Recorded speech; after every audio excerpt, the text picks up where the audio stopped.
Hello student welcome our channel Odisha Gurukul. आज मु आपणक पई ने आसीछि साहित्य द्वादश श्रेणीर प्रथम पाठ इतिहास एमसीक्यू गुड़िक। प्रथमे आमे देखिबा क्वेश्चन नंबर 1।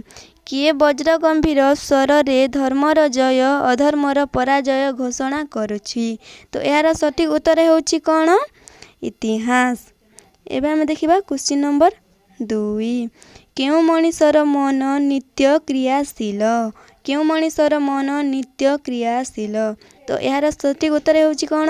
प्रकृतिस्थ। प्रकृतिस्थ। एबे आमे देखिबा क्वेश्चन नंबर 3। जाति अयोग्य हेले तार गति कुआडे जाए। जाति अयोग्य हेले तार गति कुआडे जाए। तो यार सठिक उत्तर होछि कोन? रस तलकू।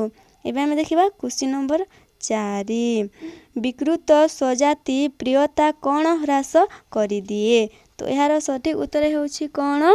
दृष्टि शक्ति। एबे आमे देखिबा क्वेश्चन नंबर 5।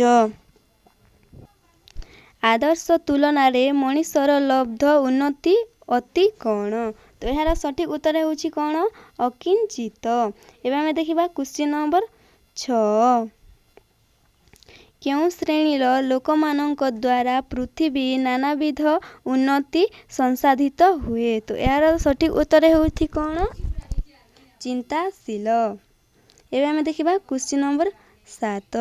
वर्तमान मानव समाजरे केउ मानव समाजर भाव राशि निहित थिबार प्रत्यक्ष हुए। तो यार सठिक उत्तर होछि कोन? अतीत। एबे आमे देखिबा क्वेश्चन नंबर 8। मनीष जीवनर समस्त घटनार लक्ष्य और गति केउ आड़कू जाए। तो यार सठिक उत्तर होछि कोन? एक आड़कू जाए।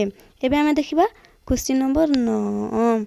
मानव समाजर समस्त व्यापार काहार अंतर्भुक्त। तो यार सठिक उत्तर होछि कोन? इतिहास। एबे आमे देखिबा क्वेश्चन नंबर 10। प्रसिद्ध पंडित प्रचलित इतिहास को गभीरता शून्य केउ गल्प बोली कहिसंती। यार सठिक उत्तर होछि कोन? ग्राम्य गल्प। ग्राम्य